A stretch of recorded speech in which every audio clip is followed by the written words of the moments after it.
నమస్తే సార్. నమస్తే సార్, హెల్దీగా ఉండాలంటే మనం తీసుకునే డైట్ అనేది హెల్దీగా ఉండాలి, హెల్తీ డైట్. ఇదైతే వింటూనే ఉన్నాం సహజంగా. కానీ వాస్తవం కూడా. ఆ, కానీ ఈ మధ్య బ్రెయిన్ డైట్ అనే పదం అయితే వినబడుతోంది. ఏంటి సార్ అసలు బ్రెయిన్ డైట్ అంటే ఏంటి? ఇప్పుడు మనం ఇంతవరకు ఈ ఆరోగ్య ప్రమాణాల కోసం ఆకర్షించే వాళ్ళందరూ కూడా కొంచెం డైట్ మీద పడింది దృష్టి. ఇది అవును. సంతోషకరమైన పరిణామం. మ్మ్. అయితే ఏమిటి, ఇంతవరకు ప్రాచుర్యంలో ఉన్న డైట్లు అంటే ఏమిటి? Diabetic diet. హా. ఏది కూడా ఇంపార్టెంట్ కాదని కాదు. మ్మ్. బ్రెయిన్ డైట్, డయాబెటిక్ డైట్ కానీ, లేకపోతే కిడ్నీ డైట్ అని, కిడ్నీలు ఏదైతే కిడ్నీ ఫెయిల్యూర్ అని రావడం, మూత్రపిండాలు వ్యాధుల వల్ల కూడా కొంతమంది మ్మ్. ఈ లివర్ గురించి ఈ మధ్యకాలంలో ఎక్కువగా లివర్లో ట్రాన్స్ప్లాంటేషన్లో లివర్ వ్యాధులు, మద్యం సేవించడం ప్రాబ్లం వచ్చిన తర్వాత లివర్ డైట్ అని, ఇట్లా చాలా డైట్లు, heart diet, hypertension diet అని, ఓకే. అంటే బీపీ ఉన్న వాళ్ళందరూ వాడాల్సినవి మ్మ్. ఈ డైట్స్ అన్ని ఉన్నాయి. మ్మ్. నాకు చాలా ఇబ్బందిగా అనిపించింది ఏమిటంటే, అసలు బ్రెయిన్ డైట్ గురించి ఎక్కువ మంది మాట్లాడడం లేదు. అసలు తెలియదు సార్ చాలా తెలియదు. మందికి. బ్రెయిన్ డైట్ అన్నది ఏమిటంటే మెదడుకి ఉపయోగకరమైనటువంటి ఏదైతే ఉందో డైట్. మ్మ్.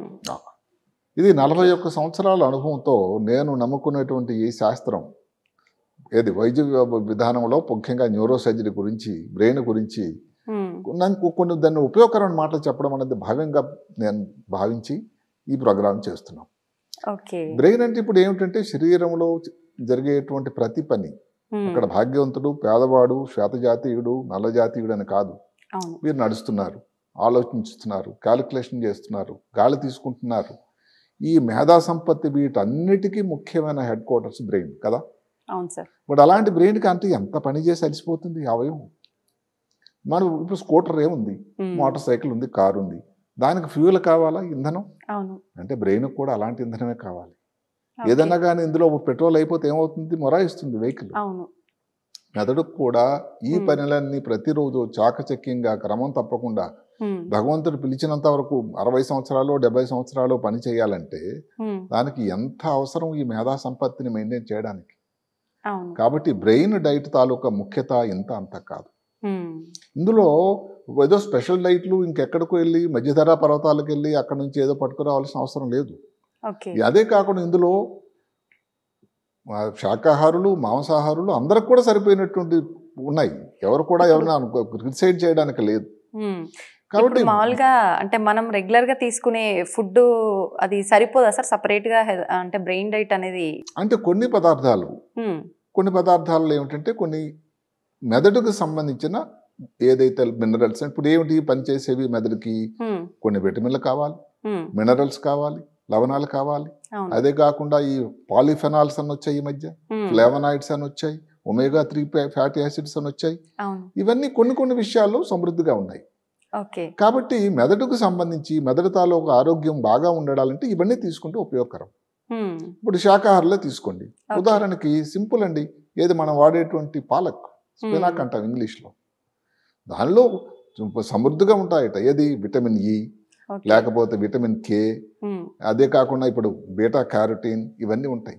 దీనివల్ల ఏమవుతుందంటే ముఖ్యంగా విటమిన్ ఇ ఏం చేస్తుందంటే మ్మ్. వయసును బట్టి ఏదైతే మెదడు లోపల కణాలలో డ్యామేజ్ అవుతుందో దానివలన పార్కిన్సన్ వ్యాధి, లేకపోతే ఆల్జీమర్స్ వ్యాధి ఇలాంటి రావడానికి ఏజింగ్ ఫ్యాక్టర్ ఏదైతే వస్తుందో దాని మీద పనిచేసి మ్మ్. ఆ ఇబ్బంది రాకుండా తగ్గిస్తుందట. ఓకే. అదే కాకుండా దక్షిణ భారతదేశంలో ఈ ఆకుకూర తక్కువ దొరుకుతుంది. శాస్త్రం ఏం చెప్తుందంటే కాలే కూర, మ్మ్. మున్ముంగ్ కూర అని అంటారట. అది దక్షిణ భారతదేశంలో కన్నా మధ్య ప్రాంతంలో లేకపోతే ఉత్తర భారతదేశంలో జరుగుతుంది. మ్మ్. దగ్గర కూడా అది కూడా మన వాళ్ళు కూడా ఇక్కడ పండిస్తారని అనుకుంటున్నాను. మ్మ్. వీటిలో ఈ ఉపయోగకరమైనటువంటి సమృద్ధిగానే ఉన్నాయి. ఓకే. అదే కాకుండా అప్పుడు నేరేడు పండు అంటే అందరూ తీసుకునేది నేరేడు పండు, బెర్రీస్ అంటాం. అవును. ఈ బెర్రీస్ కూడా బ్లాక్ బెర్రీ, బ్లూబెర్రీ, స్ట్రాబెర్రీ. మ్మ్. ఈ మధ్యకాలంలో ఎవరో మాకు మిత్రులు చెప్తున్నారు, ఎక్కడ విశాఖపట్నం జిల్లాలోని ఈ అరకు లేకపోతే చింతపల్లి ఇలాంటి ప్రాంతాల్లో బెర్రీస్ పండిస్తున్నారట, స్ట్రాబెర్రీస్. ఇదేదో విదేశాల నుంచి స్విట్జర్లాండ్ నుంచి రానక్కర్లేదు. ఆ బెర్రీస్లో కూడా ఇవన్నీ కూడా విటమిన్ సి కానీ విటమిన్ ఇ కానీ ఉండి అందులో ముఖ్యంగా ఉండేటువంటి కొన్ని పదార్థాలు ఈ ఆక్సిడేటివ్ స్ట్రెస్ అని ఉంటుంది బ్రెయిన్లో. అంటే అందులో ఒక ముఖ్యంగా కనబడేది ఏమిటంటే ఈ ఆక్సిడేటివ్ స్ట్రెస్ వల్ల మెదడులో కణాలు డ్యామేజ్ అవ్వడానికి దోహదకారయ్యి దాన్ని నిరోధించాలంటే యాంటీ ఆక్సిడెంట్స్ అని కావాలి. ఈ యాంటీ ఆక్సిడెంట్స్ అన్నవి ఏమిటంటే కొన్ని మినరల్స్ ఉంటాయి దానికి, ఫ్రీ రాడికల్స్ అని. దాని పనేనండి నెగిటివ్ మాటలు, నెగిటివ్ పనులు చేయడం. ఆ ఫ్రీ రాడికల్స్కి ఎదుర్కొని సన్నద్ధంగా ఉండి చేసేటువంటి యాంటీ ఆక్సిడెంట్స్ అన్నది ఈ బెర్రీస్లో చాలా సమృద్ధిగా ఉన్నాయట. అదే కాకుండా అక్రోట్స్ అంటాం, వాల్నట్ అని, చాలా పెద్ద కాస్ట్లీ ఫ్రూట్, ఇప్పుడు విరివిగా దొరుకుతూ ఉంది అది. అందులో ఈ ఒమేగా-3 ఫ్యాటీ యాసిడ్స్, అందరు అనుకుంటారు ఒమేగా-3 ఫ్యాటీ యాసిడ్స్ అయితే మాంసాహారంలోనే తీసుకునే మాంసాహారంలో ఉంటుందని. లేదండి, ఇందులో ఉండేటువంటి ఆల్ఫా లినోలిక్ యాసిడ్ అన్నది ఎంత ప్రాచుర్యం అండి, ఎంత ఉపయోగకరం. సేమ్ ఏదైతే మెదడులో ఉన్నటువంటి కనెక్షన్స్ ఉంటాయి, ఆ కనెక్షన్ అంటే ఏమిటి, ఒకదానికి ఒకటి పలకరింపులు ఉంటాయి నర్వస్ సిస్టంలో, వాటి పలకరింపు కోసం ఏదైతే దోహదకారైనటువంటి వీటిని తయారు చేస్తూ ఉంటుందట. ఇవి వెజిటేరియన్స్ తీసుకోండి. తర్వాత ఇప్పుడు మనం కొన్ని డ్రై ఫ్రూట్స్ అవన్నీ మనం చెప్పుకుందాం. ఇంకా మాంసాహారంకి వస్తే ఇప్పుడు అందరూ మళ్ళీ అనుకుంటారు మాంసాహారం గురించి చెప్పటం లేదు. మాంసాహారం వస్తున్నాం మేము. ఎగ్ అండి, రోజుకు ఒక ఎగ్గ తీసుకుంటే దానిలో ఉండేటువంటి కొలీన్ అన్నటువంటి పదార్థం అసలు ఎంత ఉపయోగకరం అని అంటే, దాని వలన ఈ మెదడు తాలూకా గ్రోత్ పెరుగుతూ ఉంటుందట. పూర్తి ఎగ్గా సార్? పూర్తి ఎగ్. దాంట్లో ఉండేటువంటి కనెక్షన్స్ ఇందాక మనం చెప్పుకున్నటువంటి ఏదైతే న్యూరాన్స్ మధ్యలో కనెక్షన్, సమాచార వ్యవస్థ, బ్రెయిన్ లో కొన్ని బిలియన్స్ ఉన్నాయి న్యూరాన్స్ అని, ఎవరు లెక్క పెట్టలేదు ఇంతవరకు ఎన్ని ఉన్నాయని. అందులో ఏదన్నా కానీ నశిస్తూ ఉంటే దాని తాలూకు ముఖ్యత. ఎందుకంటే బ్రెయిన్ భగవంతుడు ఎలా తయారు చేశాడంటే, ప్రతి ఏరియా ఒక పని కోసం నిర్దేశించాడు ఆయన. ఒక పని వాసన కోసం, ఒక పని కంటి చూపు కోసం, ఒక పని వినడానికి, ఒక పని వాక్శుద్ధికి, మాట చాతుర్యానికి, తెలివికి, జ్ఞాపక శక్తికి, ఇట్లా వీటన్నిటి మీద కూడా ఈ కనెక్షన్స్ అనేది చాలా ముఖ్యం. ఏదైనా సమాచారం, ఇప్పుడు మాటకు మొబైల్ లేని రోజు నాడు ఎంత కష్టం అయ్యేదంటే ఎక్కడ తను మాట్లాడాలని. ఇప్పుడు అంత గొప్ప వ్యవస్థ, ఈ కనెక్షన్ వ్యవస్థ ఎప్పుడో సృష్టికర్త మెదడులో అమర్చాడు. ఈ కనెక్షన్స్ కానీ ఏ కారణం వల్ల డ్యామేజ్ అయితే ఇబ్బంది మనం అర్థం చేసుకోవచ్చు. కాబట్టి ఈ మనం చెప్పినటువంటి అక్రోట్ కూడా దానివల్ల ఉపయోగం. ఈ కొలియన్, కోడిగుడ్డు గురించి మాట్లాడుకుంటున్నాం. అదే కాకుండా మాంసాహారులు తీసుకున్నటువంటి మాంసం, ఇందులో చిన్న తేడాల శాస్త్రం ఏం చెప్తుందంటే, ల్యాంబ్ అంటే ఏమిటి, లేత గొర్రె నుంచి మాంసం అట. ఈ పోర్కు, బీఫ్ ఇవన్నీ రెడ్ మీట్, వైట్ మీట్ అని 2 రకాలు ఉంటాయండి. రెడ్ మీట్ అన్నది ఇప్పుడు ఇదే మనం చెప్పుకున్నటువంటి ల్యాంబ్ కానీ, పోర్క్ కానీ, బీఫ్ కానీ రెడ్ మీట్ అంటారట. వైట్ మీట్ అంటే చికెన్, వీటిలో వచ్చేది. వైట్ మీట్ అంత శాస్త్రం కాదట, ఉపయోగకరం కాదు. ఏదైతే ఉందో ముఖ్యంగా ల్యాంబ్, ఏదైతే లేత గొర్రెను తీసుకునేటట్టయితే దానిలో క్యాలరీస్ తక్కువ ఉంటాయి, దానిలో కొవ్వు పదార్థాలు తక్కువ ఉంటాయి, దానిలో ఉండేటువంటి ఉపయోగకరమైనటువంటి మెదడుకు సంబంధించినటువంటి మేత అంతా అందులో ఉంటుందట.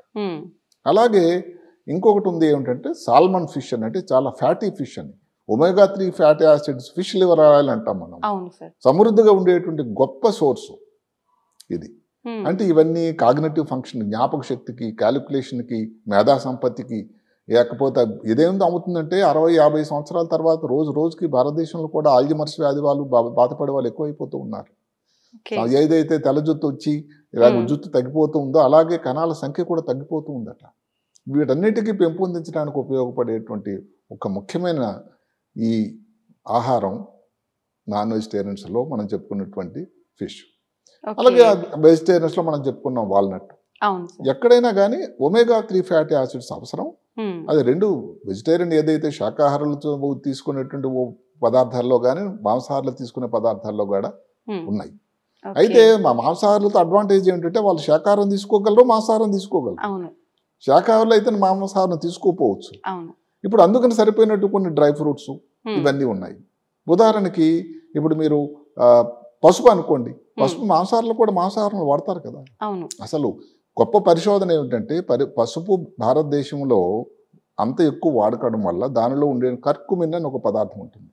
అది పెద్ద యాంటీ ఆక్సిడెంట్.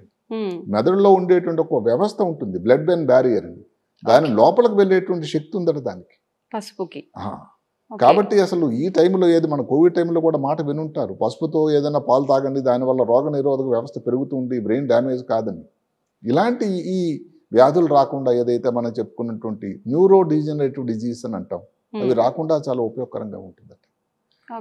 అదే కాక ఒక కారణం ఆల్జిమర్స్ వ్యాధి అనేది పరిశోధనలో క్లియర్గా తెలిసిందంటే, అమెరికాలో ఉన్నటువంటి జనాభాకు చూసుకొని పర్సంటేజ్ తీసుకుంటే, భారతదేశంలో ఉన్నటువంటి 140 కోట్ల జనాభా తీసుకుంటే భారతదేశంలో ఈ ఏదైతే ఉందో ఆల్జిమర్స్ వ్యాధి తక్కువ అండి. దీనికి కారణం ఏదో మనం మంచి వాళ్ళం అయిపోయింది కాదు, మనం వాడేటువంటి పసుపు వల్ల. ఇది ప్రపంచం అంతా, ప్రపంచ ఆరోగ్య సంస్థ కూడా గ్రహించింది. అంత ఉపయోగకరమైనది పసుపు.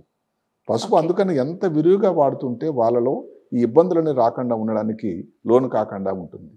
ఇంకోటి, మన రోజు మామూలుగా సాంబార్లో ఉన్న రసంలోని చేసేటువంటి పంకిన్, గుమ్మడికాయలు ఉండేటువంటి కొన్ని సీడ్స్ నుంచి అన్ని లవణాలు, మినరల్స్ అనుకున్నాం మనం, చాలా పోషక పదార్థాలు, జింక్ అని, కాపర్ అని, మ్యాంగనీస్ అని, ఏదైతే కణాల తాలూకా డెవలప్మెంట్, మెదడులో ఉండే కణాల డెవలప్మెంట్ కోసం ఉపయోగపడేవి. మనం అందరం వాడేటువంటి కాఫీ ఉండనే ఉన్నది. అందరూ అనుకుంటారు కాఫీ వల్ల ఇబ్బందా మంచా అని. 2 మాటలు చెప్తాం కాఫీ గురించి. కాఫీలో ఉండేటువంటి కెఫీన్ అనేది పెద్ద యాంటీ ఆక్సిడెంట్ అండి. అది ఎట్లాగంటే మిమ్మల్ని స్టిమ్యులేట్ చేస్తుంది. ఒక్క కాఫీ తాగారంటే ఇంకా కొంతసేపు ఉత్తేజంగా ఉంటారు. దానికి శాస్త్రోక్తంగా కూడా ఎడినోసిన్, ఒక నిద్ర పుచ్చేటువంటి ఒక హార్మోన్ ఉంటుందట, దానిని ఇది అటాక్ చేస్తుంది. కాబట్టి కాఫీ తాలూకు ఎఫెక్ట్ సస్టైన్ అంత వరకు కూడా చాలా ఉల్లాసంగా ఉంటారు. అదే కాకుండా మెమరీ పెరగడానికి కూడా ఉపయోగపడుతుందట. ఎందుకంటే ఉత్తేజంగా ఉండడానికి పెరుగుతూ ఉంటుంది దాంట్లో. ఎందుకంటే కాఫీ వల్ల హ్యాపీ హార్మోన్స్ అని ఉంటాయి, డాపమిన్ అని, సిరటాన్ అని మెదడులో తయారవుతాయి. ఇట్లా కాఫీ కానీ మోతాదు, లిమిట్గా మోతాదులు, ఏదో 3 నుంచి 4 కప్పులు డైలీ తీసుకోవచ్చు. కానీ 3 నుంచి 4 కప్పులు కానీ ప్రతి సంవత్సరాలు కూడా ఎక్కువ సంవత్సరాలు తీసుకోవడం అన్నది మంచిది కాదేమో. ఏదన్నా మితం అన్నది మంచిది. అలాగని రాత్రి మీరు పడుకునే ముందు కాఫీ తీసుకోవడం కొంతమందికి అలవాటు. దానివల్ల మీ నిద్రభంగం అవుతుంది. నిద్రభంగం అయితే మళ్ళీ మీకు ఏదైతే ఉందో దానివల్ల ఈ ఆల్జిమర్స్ ఇవన్నీ ప్రాబ్లమ్స్ కూడా రావడానికి ఒక కారణం ఏదైతే ఉందో, మనం చెప్పి ఒక్క బ్రెయిన్ డైట్ వల్ల కాదు, వ్యాయామం కానీ, నిద్ర కానీ, ఇంకా చాలా ఉన్నాయి.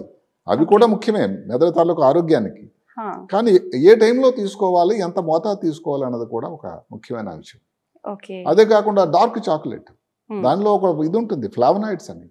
అది అసలు ఎంత ఉపయోగకరం అన్నట్టు. దాంట్లో ఇప్పుడు వచ్చినటువంటి కొత్త పదానం ఏంటంటే బ్రెయిన్ గట్ యాక్సిస్ అని. అంటే దీనికి ఏది నమ్ముతారా, పొట్టలో ఉండేటువంటి ప్రేవులకి బ్రెయిన్కి కనెక్షన్ ఉందట. ఇప్పుడు ఈ డార్క్ చాక్లెట్ తీసుకునేటట్టయితే దాని మీద గట్టలో, దానికి పొట్ట లోపలికి వెళ్ళి దాన్ని స్టిమ్యులేట్ చేసి ఏదైతే ఉందో బ్రెయిన్ మీద ఉండేటువంటి దుష్పరిణామాలని ఎదుర్కొంటూ ఉంటుందట. కాబట్టి డార్క్ చాక్లెట్ కూడా ఉపయోగకరమే మామూలు చాక్లెట్ కన్నా. లాస్ట్లో ఇంకేమిటి, ఇంకొకటి ఇప్పుడు కొత్తగా ఇప్పుడు మనం వాడుతున్నది ఏమిటంటే, మనం చెప్పుకున్నాం పంప్కిన్ సీడ్స్, ఇవి కాకుండా ఇంకా కొన్ని ఫ్రూట్స్ ఒకటి ఆరెంజే తీసుకోండి సింపుల్ గాను. అందులో ఉన్నటువంటి వైటమిన్ సి మెదడు లోపల ప్రతి కణానికి దాని ఉత్తేజంగా ఉండడానికి, డెవలప్మెంట్ కోసం, మెదడు గ్రోత్ కోసం చాలా ఉపయోగకరమైంది. అది ఒక్క ఆరెంజ్ తీసుకుంటే అంత వైటమిన్ సి వస్తుందంటే మీరు విటమిన్ సి టాబ్లెట్ వేసుకోకర్లేదు. అలాగే మీ ఇంటి దగ్గర పెరట్లో దొరికే గోవా, జాంపండు సింపుల్గా సరే. ఇంకా కానీ మీరు కొంచెం ఆర్థికంగా కానీ మీరు చేయగలిగితే కివీ ఫ్రూట్, టొమాటోస్ అండి. టొమాటో నిండా పుష్కలంగా వైటమిన్ సి ఉంది. ఇందాక చెప్పుకున్నటువంటి ఏదైతే పసుపు గురించి కూడా దాంట్లో ఉండేది, ఇంకా బ్లడ్ బ్రెయిన్ బ్యారియర్ నుంచి వెళ్ళడమే కాకుండా బ్రెయిన్ న్యూరోట్రాఫిక్ ఫ్యాక్టర్ అని ఒకటి ఉంటుంది. అంటే మెదడు లోపల కొత్త రకం కణాలు, మెదడు తాలూకా పరిణామం పెరగడానికి, మెదడు తాలూకా సైజు పెరగడానికి, కణాల తాలూకా డిస్ట్రక్షన్, ఇది నాశనం కాకుండా ఉపయోగపడడానికి ఉండేటువంటి పదార్థం కూడా ఉంది. కాబట్టి నా లిస్టులో ఫస్ట్ వాడడం రెగ్యులర్గా వెజిటేరియన్స్, శాకాహారులు, మాంసాహారులు పసుపు విరివిగా వాడండి. ఏ విధంగానైనా కూరల్లో కానీ పసుపు దేంతో పాలలో తీసుకోవడం కానీ. పంప్కిన్ సీడ్స్ అన్నది చాలా చీప్. అవి కాఫీ 1-2 కప్పులు 1-2 కప్పులు సేవించండి, దానివల్ల నష్టమైతే లేదు. సీడ్స్ ఎంత మోతాదులో తీసుకోవచ్చు? సీడ్స్ కూడా ఒక పరిణామం, దానికి ఇంత సైజ్ అంటే లిమిట్ అంటూ ఇంత ఇవ్వలేదు. కానీ అప్పుడప్పుడు దానిలో మీ భోజనంలో ఒక భాగంగా అది పెట్టుకుంటూ ఉండండి. అక్రోట్స్ అన్నది చాలా చాలా అసలు దాంట్లో ఏంటంటే ఒక అక్రోట్ తీస్తే 1 ounce అక్రోట్లో ఆల్ఫా లినోలిక్ యాసిడ్స్ అన్ని విపరీతంగా ఉన్నాయి. కాబట్టి అది కూడా ఏదో దానికోసం సాల్మన్ ఫిష్ తినాల్సిన అవసరం లేదు వెజిటేరియన్స్, వరి అయిపోవడానికి లేదు, దానికి సరిపోయినంత ఉన్నాయి. కాబట్టి ఈ సింపుల్ ఇవన్నీ కూడా ముందు ఏంటంటే ఈ విరివిగా వాడేటట్టయితే మనం ఏదైతే ఉందో భారతదేశంలో ఈ ఆల్జమర్స్ వ్యాధి, పార్కిన్సన్ వ్యాధి, ఎలా న్యూరో డిజనరేటివ్ డిసీజ్ ఏవన్నీ ఉన్నాయో రాకుండా.